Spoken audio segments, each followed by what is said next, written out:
Personal lang larong ito para kay Luka.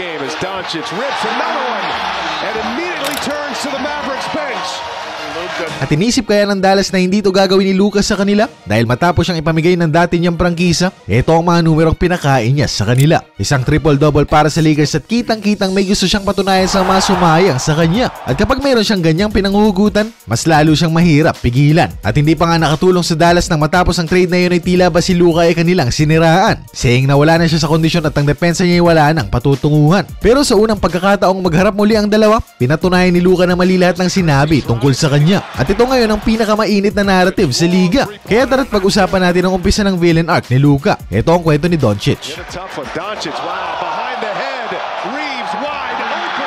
Unang play pa lang kaharap si PJ Washington, dinaanan lang niyang parang practice ko ng dati niyang kasangga. At ang kawalan ng effort na sinasabi nila, binura niya sa play na ito nang kuhanin niya offensive rebound na may end one pang kasama. Pero bukod sa pagpuntos na alam naman nating malaking parte ng arsenal niya, ang nag-standout talaga sa larong ito ay ang kanyang rebounding at pagpasa. Sa game na ito halatang halata na siya ang tagamando ng kanilang opensa at maraming beses ngang pinaalala niya sa atin bakit Luka Magic ang tawag sa kanya. At wala talagang problema na hanapin niya ang mga open niyang kasama. May it be sa wing, sa corner or shaded area, hindi mo nga masasabing 5 games pa lang siya sa bago niyang prangkisa. At hindi rin natin pwedeng sabihin na pinapabayaan lang siya ng depensa. Dahil dito nga sa play na ito, bilangin natin kung ilan ang tumao sa kanya. 1, 2, 3, 3 defenders ang nag-collapse sa kanya. At nakabang pa si Christie at Kyrie kung kailangan pa ng tulong nila. Kaya naman ang ending, isang wide open na tres mula kay Reeves at yan ay ilista mo na. At dito sa sumunod na play muli nating makikita na 3 defenders talaga ang designated na tumao kay Luka. Kaya may malilibre at malilibre talaga sa kanyang mga kasama.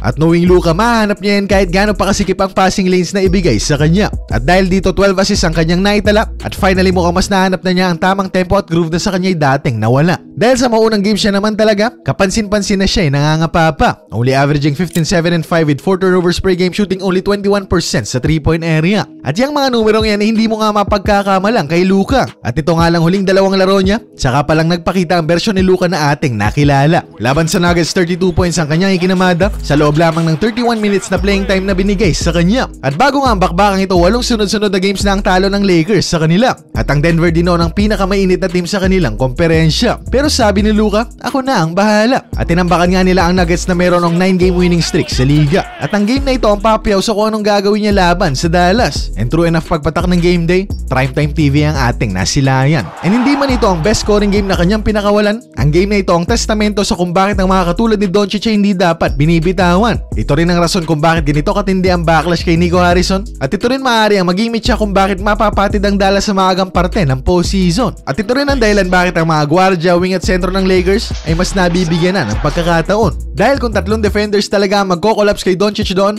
asahan nating mas tataas ang kanilang mga produksyon. May it be sa half-court set or kahit sa transition, isa si Luka sa merong pinakamatinik na court vision. At hindi pa nga natin na pag-uusapan ng tambalan nila ni LeBron. Pero ang buod nito, panoorin na lang natin sa play na ito.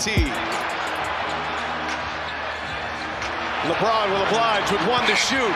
Ang sabi nga nila, pick your poison. Si Luka o LBJ, pipili ka na lang kung sinong iiwanan ng iyong depensa. Dahil kapag nag-umpisa na ang 2-man game nila, isang malaking sakit ng ulo yan sa kalaban nilang prangkisa. Kaya naman para kay Nico Harrison, yan ang sinayang mong one of a kind na talento. At sana inyong mapagtanto kapag natapos ang season kung gaano kalaking pagkakamali ang ginawa niyong desisyon.